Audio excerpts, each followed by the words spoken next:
Oui, bonjour. S'il est plutôt en mer, Quito de Pavan a choisi de faire partager son aventure aux jeunes Gardois.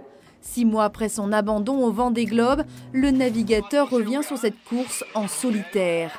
La chance que j'ai eue, c'est que ce jour-là, là où j'étais, dans cette partie du monde, il y avait un bateau qui se dirigeait vers ma position.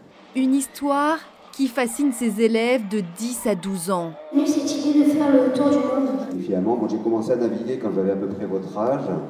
Je suis allé de plus en plus loin. J'ai commencé à traverser le golfe de Lion. Après, j'ai commencé à traverser l'Atlantique, puis le Pacifique, puis l'Atlantique, et ainsi de suite. En classe, ils ont suivi la course. Ils ont appris l'univers de la voile, mais c'est à travers l'échange qu'ils ont pu se mettre dans la peau d'un skipper. C'est quand même une expérience super dangereuse qu'il a fait. Il a eu énormément de courage. Moi, j'aurais pas pu le faire.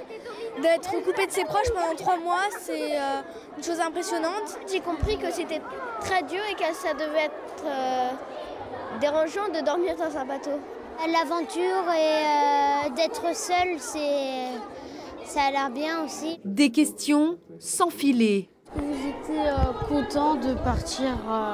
Bien sûr, j'étais content de partir. Ouais. J'étais content d'arriver quelque part aussi. C'est quand même assez abstrait pour eux. Ils le voient à la télé, ils entendent parler, mais c'est assez abstrait, donc ça leur a permis de poser des questions plus concrètes d'enfants de leur âge. Ils n'ont personne qui peut leur raconter cette histoire-là.